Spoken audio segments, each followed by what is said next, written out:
네, 오늘 우리가 은혜 받을 하나님 말씀은 열왕기상 19장 9절 말씀부터 18절 말씀까지입니다.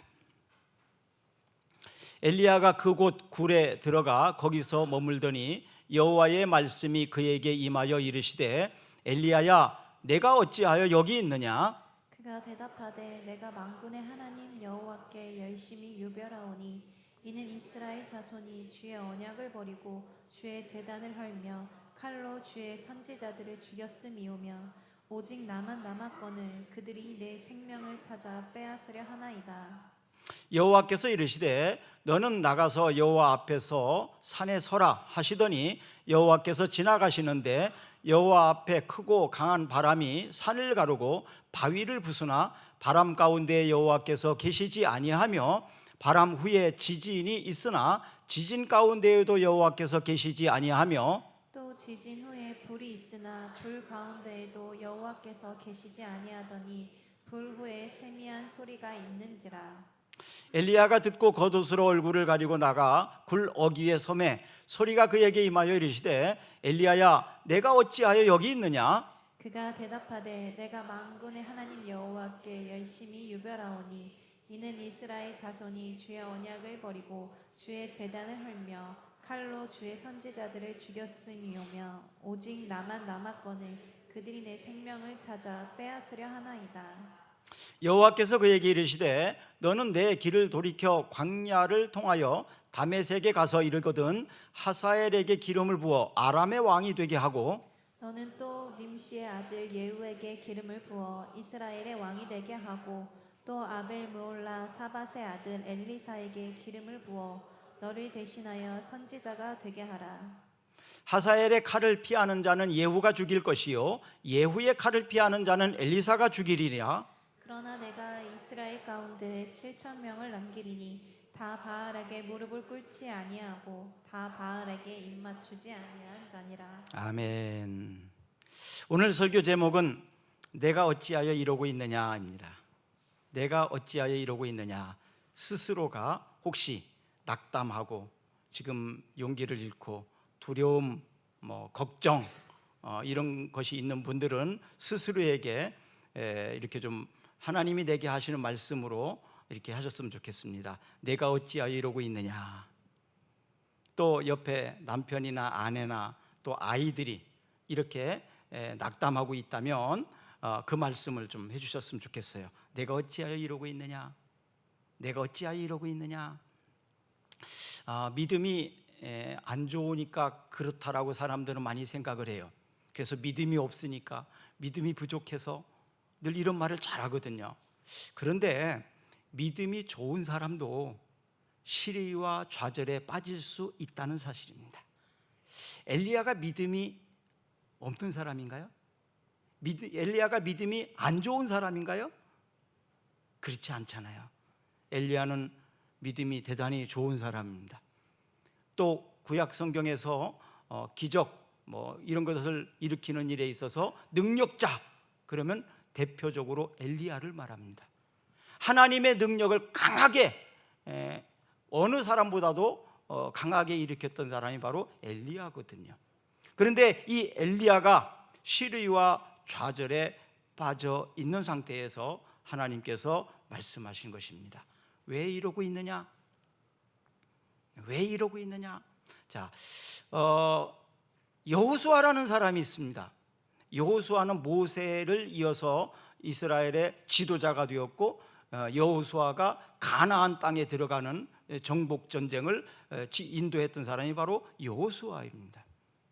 그 여호수아도 여리고 전투에서 큰 승리를 하고 난 다음에 아주 작은 성 아이성에서 참패를 당하는 경험을 하게 됩니다. 역사에 보면 예리코의 전투 이렇게 나오는데요. 이것을 히브리인과 가나안인의 전투 이렇게 역사적으로 나옵니다. 현재 팔레스타인에 있는 아리하라는 곳의 전쟁이라고 말하는데요. 성경은 이것을 여리고 전쟁 이렇게 표현합니다. 여리고 전쟁. 이 여리고 전쟁은 가나안 정복 전쟁의 제일 첫 번째 전쟁입니다. 이 전쟁은 7명의 제사장이 7개의 나팔을 가지고 7일 동안 여리고 성을 돌았어요. 그래서 성이 무너져 버렸습니다. 그래서 이 여리고 전투는 칼과 창으로 정복한 전쟁이 아니고 그냥 7명의 제사장이 7개의 나팔을 불면서 7일 동안 백성들과 함께 여리고성을 그냥 침묵하며 도른 거예요. 그리고 마지막에 주님의 말씀대로 외쳤더니 그 성이 무너졌다. 그러니까 철저히 이 가나안 정복 전쟁의 처음 시작은 하나님의 말씀에 대한 순종이었고, 하나님 말씀대로 했더니 그냥 성이 무너진 거예요. 그냥 상식적으로 도저히 이해할 수 없는 그런 일들이죠. 베드로도 실수하고 실패해 본 경험이 있습니다. 예수님의 제자 중에서 수제자라고 말했던 베드로, 또 너의 고백 위에 내가 교회를 세우겠다고 주님 말씀하셨는데, 그리고 베드로의 그 신앙 고백은 베드로의 머릿속이나 경험에서 나온 실력이 아닙니다. 성령께서 베드로에게 지혜를 주셨고 그 지혜를 받아서 말함으로 인하여 예수님께 칭찬받았던 신앙 고백이죠. 주는 그리스도시요 살아계신 하나님의 아들입니다. 이런 고백이에요. 이것은 세상 사람들이 이해하지 못했고 또 그런 상상조도 할 수 없는 엄청난 고백이에요. 예수님이 그리스도시다, 그리고 살아계신 하나님의 아들이다, 이런 고백을 누가 할 수 있겠습니까? 근데 베드로가 바로 그런 고백을 했던 대단한 사람. 그런데 그 고백을 한 후에 바로 이 베드로가 책망을 받게 됩니다. 인간적인 생각으로 나오는 것들을, 바로 이것이 책망의 그 동기가 되어버린 것이죠. 야고보서 5장도 17절에 보면 엘리야에 대해서 나오는데 한번 읽어볼까요? 엘리야는 우리와 성정이 같은 사람이로되 그가 비가 오지 않기를 간절히 기도한즉 3년 6개월 동안 땅에 비가 오지 아니하니라. 엘리야는 우리와 같은 사람이다. 우리와 똑같은 사람이다. 엘리야가 뭐 엄청난 능력이 있는 사람이 아니라 엘리야도 우리랑 똑같은 사람이에요. 그런데 그가 기도했더니 하나님께서 그의 기도를 들으시고 3년 6개월 동안 비가 오지 않게 하셨다. 바로 이 엘리야에게서 능력이 나온 것이 아니라 하나님께서 나온 능력에 엘리야는 통로가 된 거죠. 사랑하는 여러분, 여러분들도 이런 엘리야처럼 기도의 통로자가 되기를 축복합니다. 정말 기도를 하나님이 들으신다는 사실을 믿고 기도하십시오. 엘리야는 이런 바로 기도의 사람, 그가 갈멜산 전투에서 850명의 바알 선지자들과 대결해서 승리하잖아요. 그래서 그 바알 선지자들이 다 죽임을 당하죠. 그래서 이 엘리야야 아마 기대는 굉장히 했을 거예요. 그런데 이세벨, 바알 선지자들을 좌지우지하고 그들을 관리하는 사람이 바로 이세벨 왕비였는데, 이세벨 그의 위협, 너 내가 죽여버릴 거야, 이 한마디가 엘리야가 도망가게 되고 시류와 좌절에 빠지게 돼서, 그래서 로뎀나무 밑에 가서 하나님 앞에 죽기를 간구합니다. 하나님 차라리 나 죽여주십시오. 그럴 때 천사가 그를 인도해서 이제 로뎀나무에서 또 모세가 소명을 받았던 곳으로 인도받아서 하나님 말씀을 받는, 그래서 호렙산이라고 해요. 호렙산, 이 호렙산은 말씀을 받는, 하나님의 음성을 듣는 곳이 바로 호렙산이었죠. 자, 이렇게 절망에 빠지게 되면 엘리야처럼 우리도 죽고 싶다고 말할 수 있어요. 차라리 나를 죽여주십시오. 나 무기력합니다. 아무것도 할 수 없습니다. 이렇게 될 수 있어요. 무엇에 빠지면? 절망에 빠지게 되면, 환경을 바라보게 되면 이런 절망에 빠질 수 있습니다. 그것은 누구에게나 그럴 수 있어요. 환경을 바라보면 절망에 빠질 수 있어요. 상황을 바라보면 그럴 수 있습니다.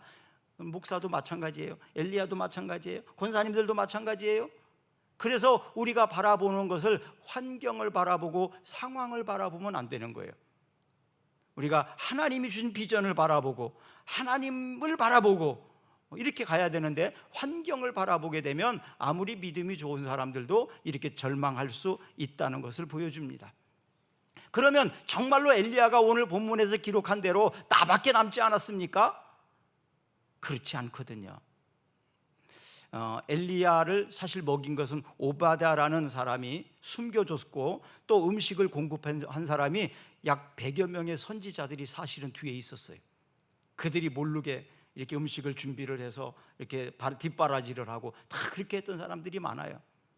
그런데 그런 것들을 전혀 생각하지 못하고 나 혼자 남았다라고, 나밖에 없다라고 이렇게 표현을 한 겁니다. 그리고 오늘 말씀을 읽는 중에 마지막 부분에 하나님께서 바알에게 무릎을 꿇지 않은 선지자 7,000명을 남겨놨다고 하나님 말씀하십니다. 그런 것을 보지 못하니까 이렇게 낙심하고 절망하게 됐다는 거예요. 오늘 본문이 있는 앞에 3절을 보시면 한번 읽어볼까요? 그가 이 형편을 보고 일어나 자기의 생명을 위해 도망하여 유다에 속한 브엘세바에 이르러 자기의 사환을 그곳에 머물게 하고, 형편을 보고 일어나서 자기의 생명을 위해서 어떻게 했다고요? 도망했다. 형편을 바라보니까 절망하게 되더라. 지금 여러분들의 형편은 어떻습니까? 여러분들의 어떤 처지는 어떻습니까? 내 형편상 백도 없고 돈도 없고 힘도 없고, 그래서 무슨 탁월한 뭔가도 없고 내 형편이 그래요. 그러면 좌절감이 생기고 용기가 안 생기고 도전하려고 하는 이런 마음이 없어지게 됩니다. 형편을 바라보면 그렇습니다. 그런데 우리에게는 형편을 바라보는 것이 아니라 주님을 바라보라고 계속 주님 말씀하시잖아요. 그럴 때 용기가 생기고 담대함이 생길 수 있습니다. 여러분, 형편을 바라보지 말기를 바랍니다. 주님이 인도하시는 것을 볼 수 있는 안목이 생기기를 축복합니다. 그래서요, 저는 이렇게 면접이나 이런 데에서는 떨어질 일이 없습니다. 너무 담대하거든요. 강하거든요. 저는 그래요. 나 안 뽑으면 당신이 손해다. 나 안 뽑으면 당신이 손해야.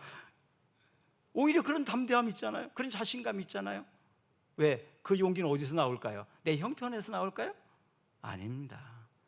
내 형편에서 나오는 게 아닙니다. 주님이 주시는 담대함이에요.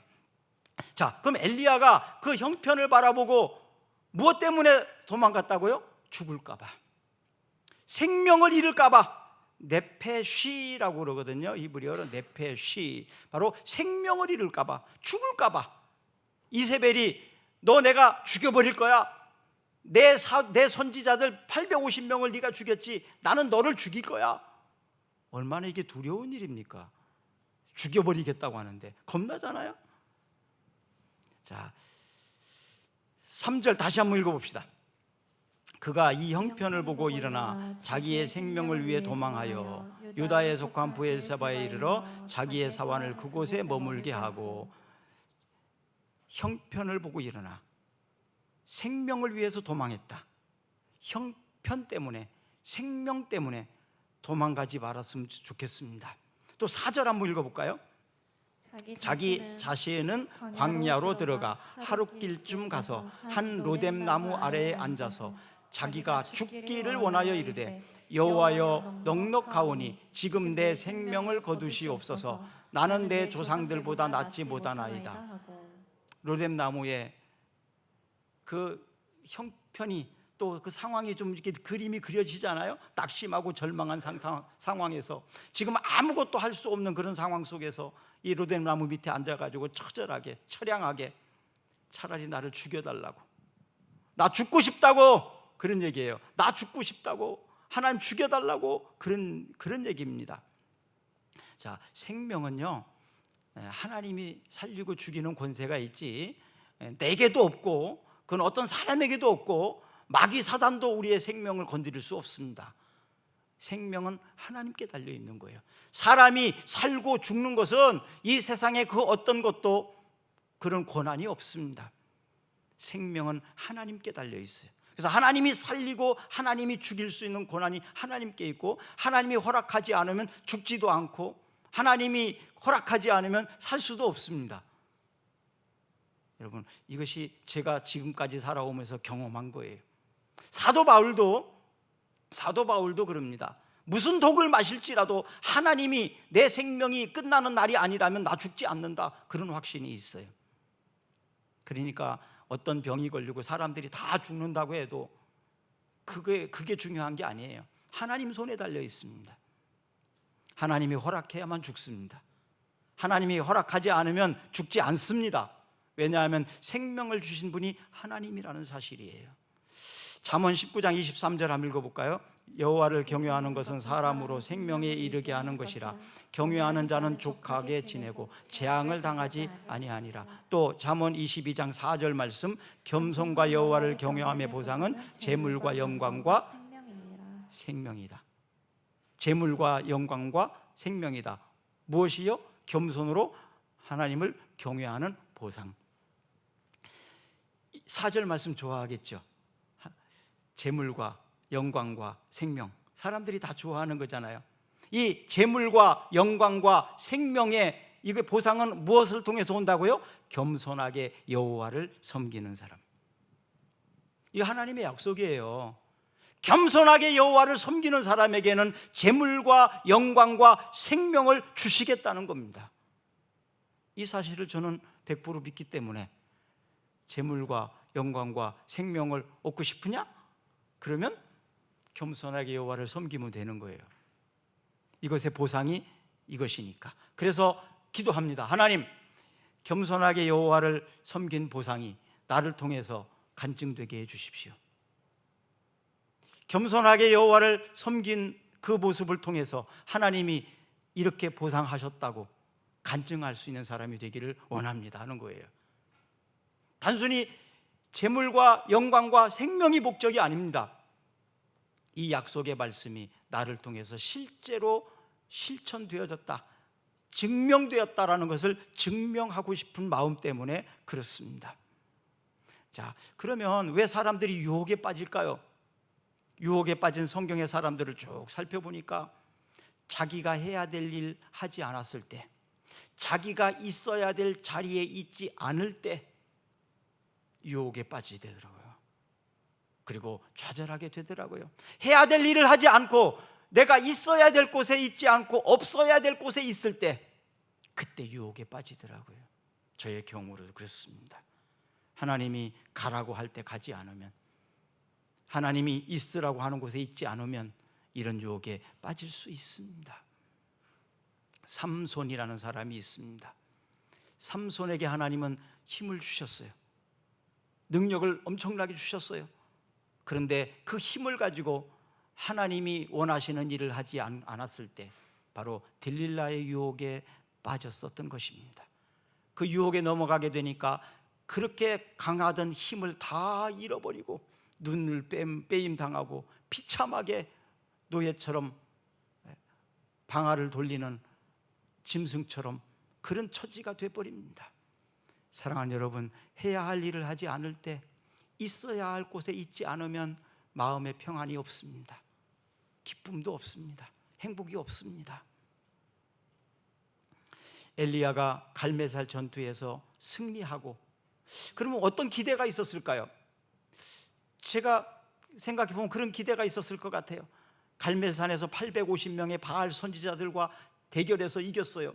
그리고 그 바알 선지자들 다 죽였어요. 그러면 이제 그 뒤에 누가 있어요? 아합 왕의 부인 이세벨이 있는데 그 이세벨도 이제는 어쩔 수 없을 것이다.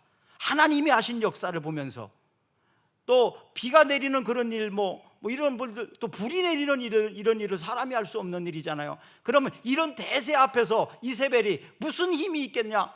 당연히 이제는 하나님 앞에 무릎 꿇고 잘못했다고 할 것이다. 아니면 적어도 이제는 위협하거나 겁을 주거나 그런 일 할 수 없을 거다. 그런 기대를 했을 거예요. 왜? 하나님이 내 뒤에 있으니까, 하나님이 나를 통해서 일하시니까. 그런데 생각과 기대와는 다르게 흘러갔습니다. 상황이. 오히려 이세벨이 네가 내가 관리하는 사람들을 다 죽였어? 난 너 죽여버릴 거야. 이렇게 나온 겁니다. 그러니까 이 자기가 기대했던 대로 되지 않으니까 이제는 절망하게 된 겁니다. 사람들은요, 이런 기대라는 게 있어요. 사람을 통해서 기대가나 어떤 내가 목적하고 목표했던 것들에 대한 기대가 있거든요. 근데 그 기대가 그냥 꺾일 때 좌절하게 됩니다.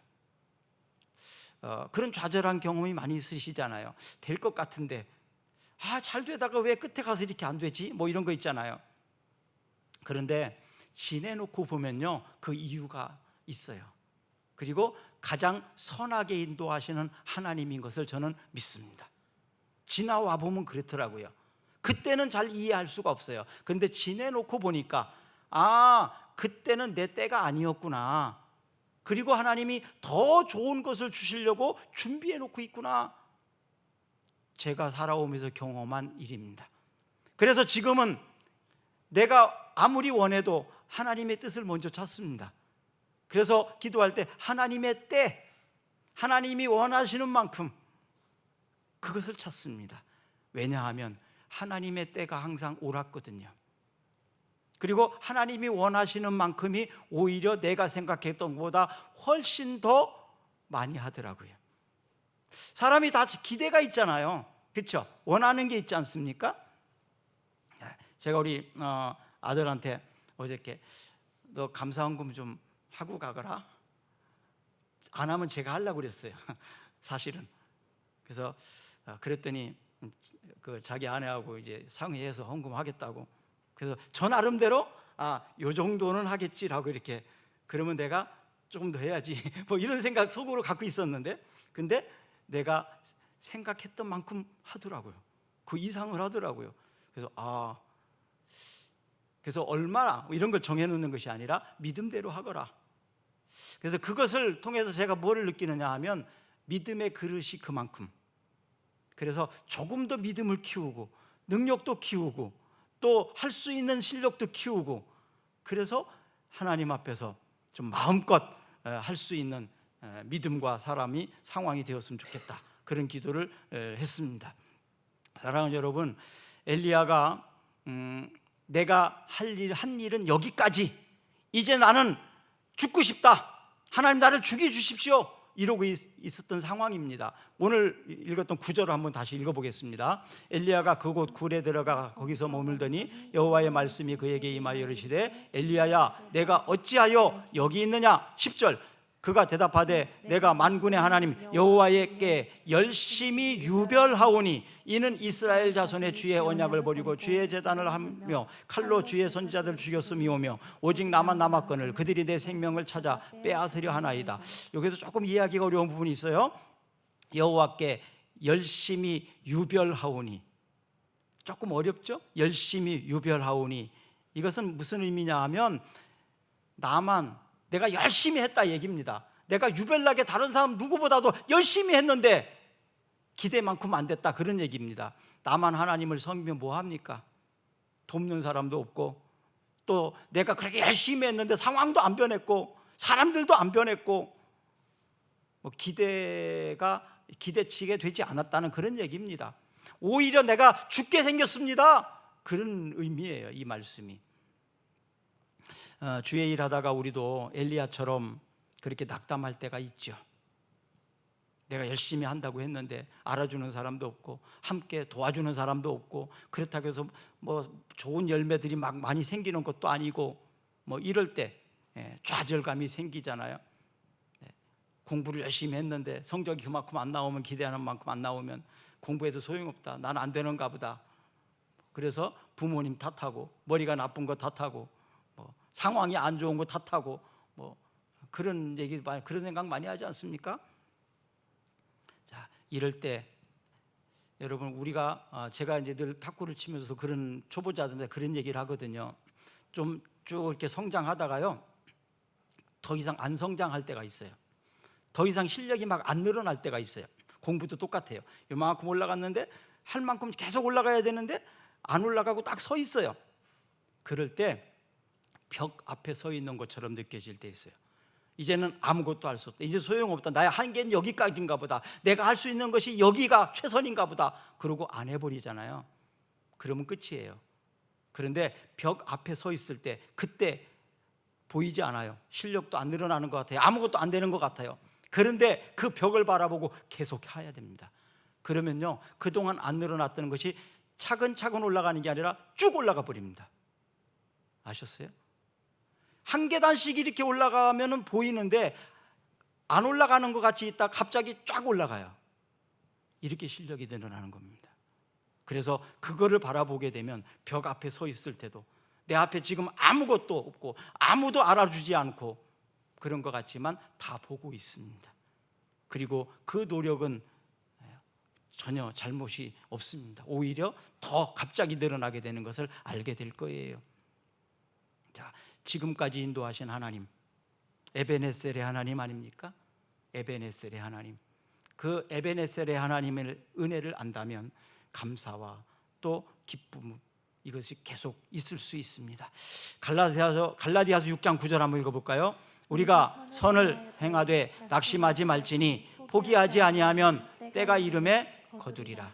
선을 행하되 낙심하지 마라.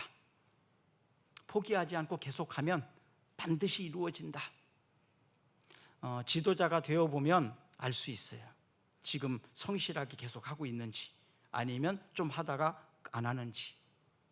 우리 학생들을, 청년들을 이렇게 보면 어떤 아이들은 천천히 가지만 꾸준히 성실하게 계속하는 아이들이 있어요. 어떤 아이들은 처음에 막 잘 달려가요. 막 잘 달려가요. 그런데 딱 서버려요. 마치 토끼처럼. 잠자다가 더 늦게 오잖아요. 어제 그랬죠? 일찍 도착할 줄 알고 놀다가 보니까 늦게 왔잖아요. 좀 일찍 와서 준비도 해주고 좋았을 텐데 늦게 온 사람들이 일찍 왔어요. 탈진해서 회복하는 일은 말씀을 듣는 자리에서 이루어집니다. 그래서 육신의 관리도 중요해요. 영과 육이 분리되지 않았기 때문에. 이렇게 탈진해 있는 사람은요, 아무것도 안 먹고 싶고 먹고 싶은 것도 없어요. 입맛도 없습니다. 뭐 죽고 싶은 사람이 뭘 먹고 싶겠어요?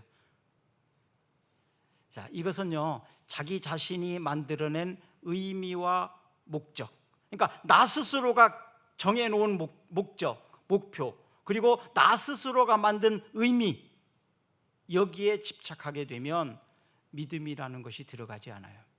그리고 하나님이 보이지 않습니다. 그리고 그 목표와 목적 앞에서 나 자신이 탈진하게 되면 모든 것이 무너져 버립니다. 그래서 거기에서 오히려 자살하고 막 이런 사람들이 많이 생기는 거예요. 포기하고 싶은 유혹이 찾아올 수도 있습니다. 이럴 때 하나님께서 이끄신 것이 뭐냐 하면 호렙산이었습니다. 호렙산은 하나님의 말씀이 임한 곳입니다. 모세를 불렀을 때 호렙산에서 부르셨죠. 가시떨기 나무 아래에서. 또 엘리사에게도 호렙산에서 하나님이 엘리야를 부르셔서 그에게 왕을 세우게 하고 엘리사를 또 후견자로 세우도록 만들었습니다. 그래서 아모스 8장 11절에는 이렇게 기록되어 있습니다. 여호와의 말씀이니라. 보라, 날이 이를지라 내가 기근을 땅에 보내리니 양식이 없어 주림이 아니며 물이 없어 가람이 아니요 여호와의 말씀을 듣지 못한 기갈이라. 하나님의 뜻은 항상 우리의 생각을 초월한다는 걸 믿으시기를 바랍니다. 그래서 지금 상황이 아무리 힘들고 어려워도 하나님의 계획은 있다. 하나님 나를 부르신 목적이 있다. 요즘에 베드로 전서를 통해서 분명히 말씀해 주시잖아요. 너희는 왕 같은 제사장이다. 하나님이 우리를 부르셨다. 그러면 하나님이 나를 부르신 목적이 있습니다. 그래서 그 목적대로 하나님은 나를 이끌어 가실 것입니다. 이 사실을 믿는 사람은 어떤 처지가 되고 어떤 상황이 돼도 절망하지 않아요. 그래서 이 하나님이 인도함을 받기 위해서 중요한 것이 뭐냐 하면 내 생각을 버리는 겁니다. 내 생각을 고집하게 되면 하나님의 말씀이 안 들려요. 사람들도 그러잖아요. 자기가 딱 정해놓은 그 틀에 있으면 남의 말 안 들어요. 남의 말을 잘 안 듣습니다. 남의 말 안 듣는 분들 계시죠? 아내의 말을 절대 안 듣는 사람, 남편의 말을 절대 안 듣는 사람, 고집이 세고 자기 정해놓은 대로 생각의 틀 속에서. 그러면 다른 것들이 보이질 않습니다. 이사야 55장 6절 7절 너희는 여호와를 만날 만한 때에 찾으라. 가까이 계실 때에 그를 부르라. 악인은 그의 길을, 불의한 자는 그의 생각을 버리고 여호와께로 돌아오라. 그리하면 그가 긍휼히 여기시리라. 우리 하나님께로 돌아오라. 그가 너그럽게 용서하시리라.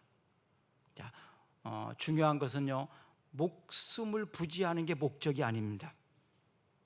그래서 살기 위해서 먹는단 말은 우리 그리스도인들에게 맞지 않습니다. 살기 위해서 먹는다는 것은 우리에게 맞지 않아요. 우리는 일하기 위해서 먹는 겁니다. 내가 사는 이유는 하나님이 나에게 부르신 그 부르심을 위해서 사는 거예요. 그 부르심이 끝났다면 사는 것 자체가 뭐 큰 의미가 없습니다. 이게 바로 생명을 초월한 것이거든요. 생명을 초월할 수 있는 것을 가진 사람이 진짜 행복한 사람입니다. 내 목숨보다 더 귀한 것을 발견한 사람, 그 가치를 아는 사람은 얼마나 행복하겠습니까? 목숨을 던질 수 있을 만큼 중요한 가치를 발견한 사람, 이런 사람은 열정이 있습니다. 열정이 있어요. 그리고 그것 때문에 행복해지는 거예요. 그런데 죽을까 봐 걱정하는 사람, 생명 앞에서 두려워하는 사람은 아무것도 할 수 없어요. 그래서 어떤 일을 하려면요, 목숨 걸고 하라는 말을 씁니다. 목숨 걸고 한번 해봐. 그래도 안 되는지 목숨 걸고 한번 해봐. 여러분, 목숨 걸고 하면 안 되는 게 없습니다. 목숨 걸고 하면 다 됩니다. 또 하나님이 되게 하시더라고요. 고린도전서 10장 31절에는 그래서 이렇게 말합니다. 그런즉 너희가 먹든지 마시든지 무엇을 하든지 다 하나님의 영광을 위하여 하라. 먹든지 마시든지 무엇을 하든지 다 하나님의 영광을 위해서 하라. 하나님 영광을 위해서 하는데 하나님이 안 되게 하시겠습니까? 하나님 영광을 위해서 내가 산다는데 하나님이 그거 해주시지 않겠느냐 이 말이에요. 그게 바로 담대함입니다. 그것이 도전적인 일을 하는 사람들의 특징이에요. 하나님 영광을 위해서 한다는데 하나님이 그거 안 도와주시겠어요? 하나님 도와주시잖아요. 그래서 이제는 목표를 바꾸셔야 돼요. 내가 잘 먹고 잘 살아야지. 뭐 내 생각과 계산에서 좀 이제 벗어나 보세요. 하나님 영광을 위해서라도 잘해야 되겠다. 잘 돼야 되겠다. 하나님 영광을 위해서 내가 건강해야 되겠고, 하나님 영광을 위해서 돈도 많이 벌어야 되겠고, 하나님 영광을 위해서도 내가 성공해야 되겠고, 이렇게 목표를 바꿔보세요. 그러면 하나님께서 도와주시는 거예요. 로마서 14장 8절 보면 우리가 살아도 주를 위하여 살고 죽어도 주를 위하여 죽나니 그러므로 사나 죽거나 우리가 주의 것이로다. 바로 이것이 사도 바울의 고백입니다. 그래서 목숨 걸고, 목숨이 중요한 게 아니라는 겁니다. 목숨보다 더 중요한 것이 있다는 거예요. 그러니까 이것은 바로 죽음을 초월한 사람이죠. 그런 사람이 얼마나 뭐 두려울 게 뭐 있겠습니까? 목숨도 두렵지 않은데.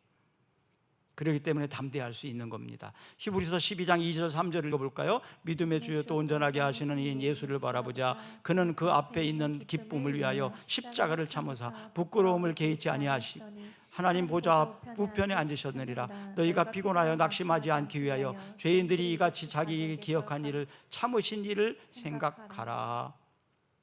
예수님이 십자가를 지실 때 얼마나 모욕적이겠어요. 그리고 얼마나 이게 정말 사람들이 모르고 그러는 거잖아요. 굴욕적이겠습니까? 그런데 그 모든 굴욕을 다 참으시고 십자가의 고통과 아픔을 참으시고 간 이유는 십자가를 내가 져야, 여기서 내가 죽어야 생명을 살릴 수 있으니까 그 목표를 향하여 주님은 뚜벅뚜벅 걸어가신 거예요. 그 생각하면 그래서 내가 구원받은 거예요. 그래서 나를 살리신 거예요.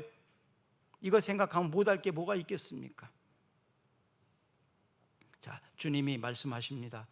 내가 어찌하여 이러고 있느냐. 엘리야를 그렇게 부르셨던 주님의 음성, 바로 우리에게 들리지 않겠습니까? 여러분들에게 들렸으면 좋겠습니다. 그리고요, 엘리야에게 엄청난 보상이 있었는데 뭔지 아십니까? 앞에서 엘리야가 가장 두려워했던 게 뭐였어요? 3번씩이나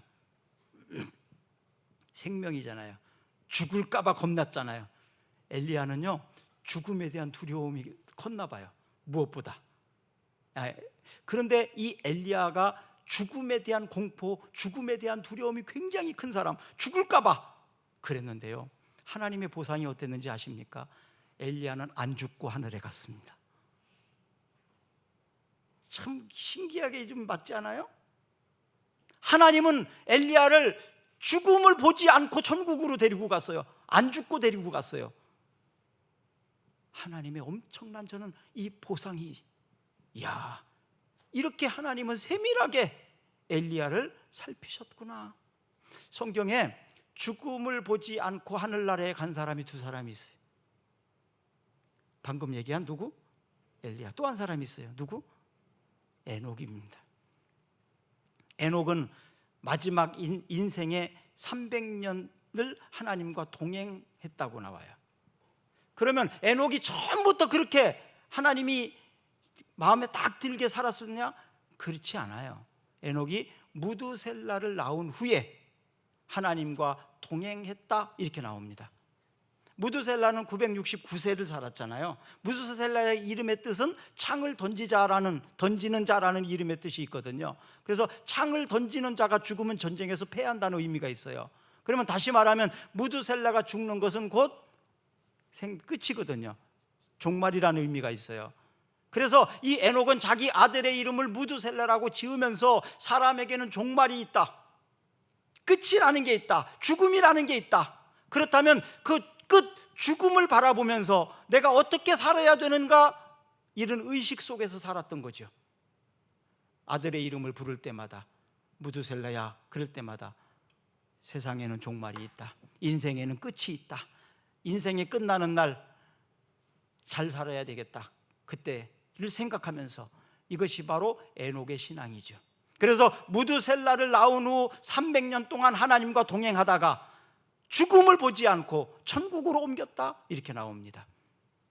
죽는 것이 두려웠고 겁이 난, 죽음에 대해 생각했던 바로 이 엘리야와 에녹은 죽음을 보지 아니하고 천국에 갈 수 있었습니다.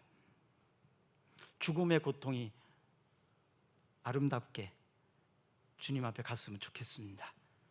그리고 비참하게, 부끄럽게가 아니라 행복하게, 그리고 우리의 자녀들에게, 우리 후손들에게 아름다운 모습으로 우리의 뒷모습을 보여줄 수 있는 여러분과 제가 되었으면 좋겠습니다. 사도행전 20장 24절을 한번 같이 읽어보겠습니다. 찬양단 나오세요. 내가 달려갈 길과 주 예수께 받은 사명, 곧 하나님의 은혜와 복음을 증언하는 일을 마치려 하면은 나의 생명조차 조금도 귀한 것으로 여기지 아니하노라. 우리 기도하겠습니다. 주님이 우리를 부름에 따라서 달려갈 길을 달려가려고 합니다. 하나님, 우리가 생각하고 계획하는 것들이 하나님 앞에서 옳지 않으면 방향을 돌려주시기를 원합니다. 하나님의 때에 또 하나님이 기뻐하시는 방향으로 저희를 인도해 주시기를 원합니다. 그래서 우리의 걸음이, 우리가 하는 일들이 하나님께 영광이 되기를 원합니다. 하나님이 선하게 인도하여 주시옵소서. 엘리야처럼 세밀하게 주의 백성들을 이끌어 주시고 말씀해 주시고 저들에게 담대함을 주셔서 이 땅에 우리에게 주신 그 사명을 완수하고 주님 앞에 서는 날 잘했다고 칭찬받을 수 있는 모든 성도들이 우리가 되게 하여 주시옵소서. 예수 그리스도의 이름으로 기도합니다. 아멘. 우리 다 같이 일어나셔서 찬양하겠습니다.